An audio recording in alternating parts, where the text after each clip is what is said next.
Hey, you guys. Hey, everybody. It's Peg coming to you from beautiful downtown Mill Creek, Utah, in the spare bedroom. Yep, that's where we're at. And I just hope you're all doing very well and taking care of yourselves.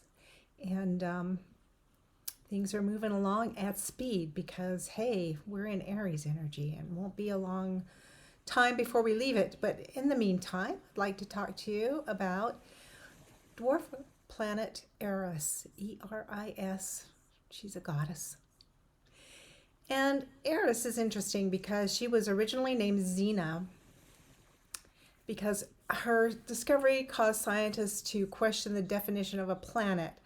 And in all of the angst and discussion and everything, um, there was quite a bit of controversy and it was discordant. And so she became named the goddess of discord, which I don't think's fair. Now, also they're saying that she's the sister of Mars, and we all know about Mars. Mars has kind of a bad rap as the warrior and the war energy archetype, but that's all changing. That's all changing. So I don't think we should be defined by our spouse or our children or our sisters and brothers or our parents or our friends. I think we should be seen as who we are, our authentic selves, and that's Aries energy.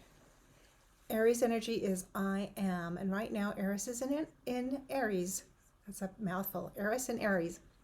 So right now, what she is trying to show, and this is actually what I think her job is things that are out of that are misaligned or in disharmony. So out of alignment, unharmonious. Okay. So once we see these attributes as is happening on the world stage, then we can transform them. And that's the whole point of Eris. So she is moving along at speed with all of these energies of the old regime falling apart, right? So I think it's really interesting at this time. Now the sun is within 3 degrees, so she is being highlighted and spotlighted as the sun moves past, and then he's going to go into Taurus here shortly. But for now, we're all in Aries. It's all quick.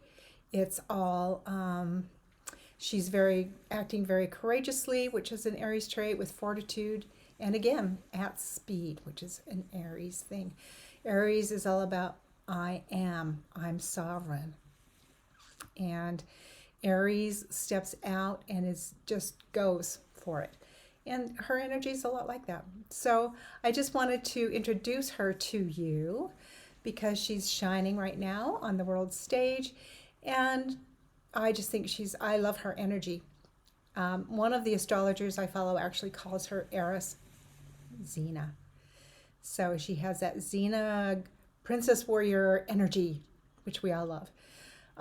So I would ask you, can you feel this energy right now in the cosmos and the collective? Also, I want to point out that Eris never leaves anyone behind, which I think is beautiful. Inclusivity at its best. She brings us all home at the end after all the transformation has happened. So I think this is a really good omen and thought for everybody to have at this time, because right now I think we all feel a little unsettled and we're not maybe quite sure where home is, or we're trying to build a home and build that safety and feel good about where we're at. So I encourage you all to step into your Eris energy, and when you see something that doesn't look right, we need to speak of it, and we need to call it out, and we need to transform it and move on and build a better world. So that's my little diatribe today. We're also going to do a quick reading for the next week. See what's happening. I thought it worked out well the last time I did it, a reading, which was last week. And what I did was I did some cards for the world outside and our inner world, and how we get to perhaps cope with the world outside in the best way. So that's what I'm going to do again today. I'd love to get some feedback on it. If you like it, please let me know. Now, I've already pre-shuffled these cards. I just shuffled them a couple more times. I'm going to cut them. And this is, of course, the Ostara Tarot, which could be terror depending on which cards come up.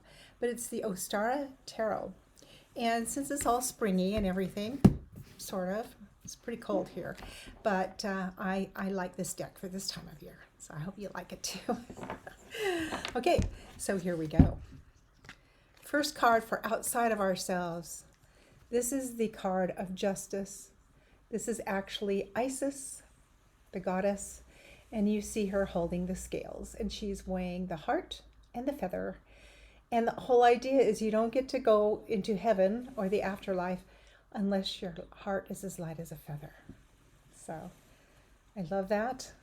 And I think that there's a lot of that energy relative to a lot of people in the news out there. And what is their heart like? Is it light as a feather? Most often I'm going to say no. So that's kind of a call about that. This is the Hanged Man. So 2 major arcana so far. The Hanged Man is about getting a new perspective. And you can see he's hanging upside down from a tree.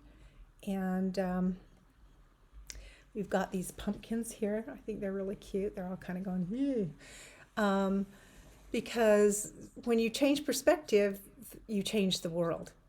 So I think this is calling out for us perhaps to look at the world in a different way, or look at ourselves in the world in a different way, and approach what's going on in a different way. Oh, I did shuffle. This came up last week. This is the 3 of Wands, which is normally the person looking overseas for the ships to come in, right?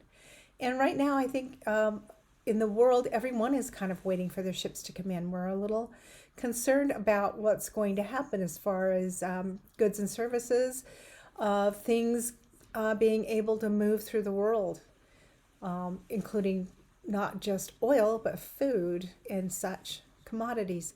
So this card is about what is happening out there to create some havoc. And we all know about that. So we need to be aware of it. And I just feel like I stocked up on, I have enough lentils for I don't know how long. But, you know, and I have rice also. So I'm hoping, and I've got extra water in my fridge, just, you know, making sure, just in case. Oh, another major arcana card. This is fun. We have the Fool. Look at the Fool. She looks like a witch to me. I like that because she's using her witchy energy to move forward. Now, there's a lot of mischief out there in the world and a lot of not so nice. And I was going to say evil. There is evil.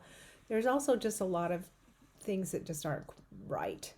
And I feel that she's going to help us sweep that away. And in this card, we also have some birds with her. And it looks like she's almost looks like she's underwater, which is interesting. But I think we're going on a journey that we've never been on before. And that's what this card is really all about. It's about stepping off the cliff with total faith and knowing that you'll be fine in spite of how unusual everything looks. So let's all keep that in mind as well. Okay, this is the 10 of Wands, which is normally the card that's the person going up the hill carrying a heavy burden. The 10 of Wands tells me, because 10s are an ending, and also we have this beautiful, it's a sea creature, it's a whale, and it's telling me that we are coming close to some kind of closure or some kind of end of a cycle. You see the hands there, it's almost like they're blessing the whale, and they look like magic wands in the hands. And so I feel like this is about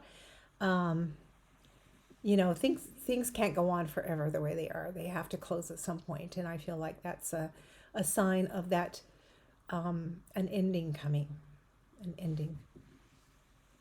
That's out in the world. Okay. So this is our inner focus on how to deal with it, right? First card out is the Ace of Swords, and the Ace of Swords is about what?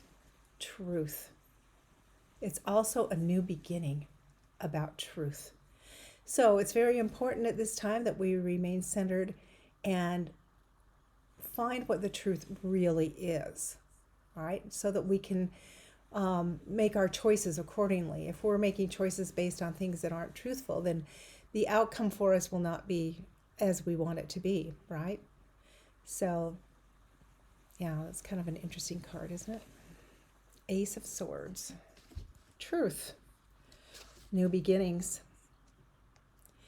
Okay, this card is the King of Pentacles. And for me, this card represents those with money who, I mean, look at this man. He's dark. He's like dark money, doesn't share, but it's all about the gold. It's all about the stuff. It's the things. It's all about the possessions. And this is coming to an end, and we need to recognize that this is coming to an end, right? It's the truth. It's the truth of the matter, is this old paradigm is coming to an end. We don't need this anymore. We don't need these people. They're obsolete now in the world that we're moving to. So we know that. That's part of the truth. Okay, the next card is the Seven of Wands. Seven of Wands. The Seven of Wands is about holding your own, standing firm in spite of whatever's going on. She kind of looks like she might be praying. And she's with the fish. Yeah. Which is interesting. We would think this would be a Cups card, but it's a Wands. It's like she's looking for support and guidance, which never hurts. I talk to my spirit guides every single day. And also I talk to angels. I talk to ascended masters. And of course, my higher self. I never leave the house without my team. So I would say if you're wanting to feel that you are taken care of, and rather than feeling like you have to ward it off or it's scary, just be in touch with your team. Okay? Another truth for us. Major Arcana, once again. This is the Lovers. And I want you to look at that card really closely, because it's about, the Lovers card isn't just about a relationship. The Lovers card is about contracts and agreements also. And if you look closely, you'll see that these people are wearing masks. So they're not even showing who they are. They're not being their authentic selves in the relationship or within the contract or agreement. So we need to recognize that this has been what's going on, and understand that it's our job to discriminate and understand who people are around us and what they are actually about. Right? Discrimination is key right now. It's part of finding the truth. All goes back to the Ace of Swords. And here we have the Eight of Wands. Now, the Eight of Wands is a card of quickness. And in this case, it's a card of also of heart and courage. So this is, and also communication, and communication from the heart. Communication from the heart.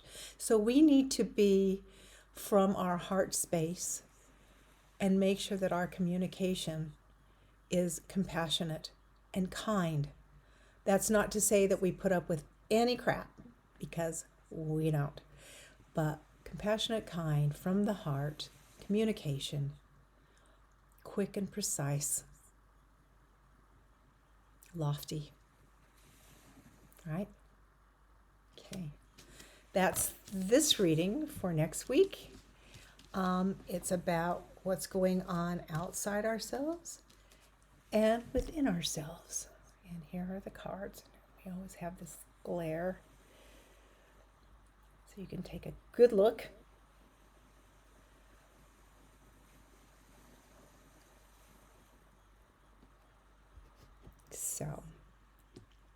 So love you. Wish you well. Take care of yourselves. Breathe. Drink water. Get out in nature. Whatever it takes for you to feel yourself. Because being sovereign is the most important thing right now. Because you can't act and you can't affect anything if you're not true to yourself. So be true. Be true to yourself. Be true. Be true. It's a death if you're not. That little mouse there on the hand, he's so cute. Ta-da! He's being true.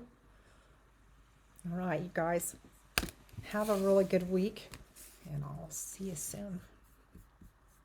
Bye for now.